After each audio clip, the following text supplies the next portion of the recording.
துல்ஹஜ்ஜுடைய மாசம் ஸ்டார்ட் ஆயிடுச்சு. இன்னும் கொஞ்ச நாள்ல பக்ரீத்தும் வரப்போகுது. இந்த பக்ரீத்துடைய நாள்ல நம்மளால கடைபிடிக்கப்படக்கூடிய ஒரு முக்கியமான ஒரு அமல்னு பாத்தீங்கன்னா குர்பானி. அதாவது இறைவனுக்காக ஆடோ அல்லது மாடோ அதை வாங்கி குர்பானி கொடுத்து அதனுடைய கறியை நமக்கும் நம்மளுடைய உறவினர்களுக்கும் நம்ம பகுதியில் இருக்க எல்லா ஏழை மக்களுக்கும் பகிர்ந்தளித்து கொடுப்போம்.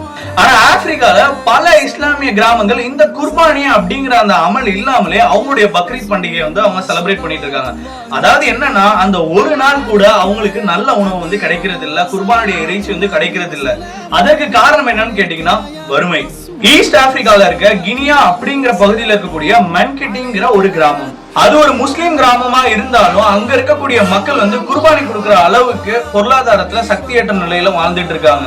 அதனால நம்ம தமிழகத்துல இருந்து வியாபாரத்துக்காகவும் வேலைக்காகவும் அங்க சென்ற நம்மளுடைய இளைஞர்கள் அந்த மக்களுக்கு இந்த வருடம் பக்ரீத்ல குர்பானி இறைச்சியை அங்க இருக்க மக்களுக்கு வழங்கலாம்னு சொல்லிட்டு ஒரு முடிவு எடுத்திருக்காங்க. அதன் அடிப்படையில பாத்தீங்கன்னா நம்ம இந்திய மதிப்புல ஒரு ஆட்டினுடைய விலை பாத்தீங்கன்னா 15,000 இருந்து 20,000 வரைக்கும் இருக்கும்.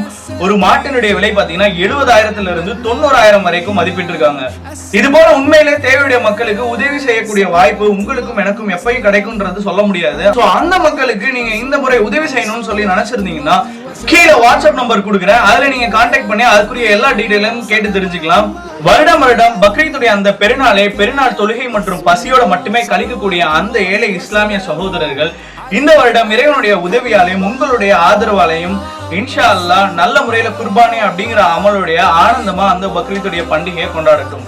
நன்மைகளில் ஆர்வம் கொண்டு தேடி தேடி நன்மைகளை செய்யக்கூடிய சகோதர சகோதரிகள் இது போன்ற உதவிகள் எளிதில் கிடைக்கப்பெறாத மக்களுக்கு உதவி செய்து இறைவனுடைய கூலியை நிரப்பமாக பெற்றுக்கொள்ளுமாறு கேட்டுக்கொள்கிறேன்.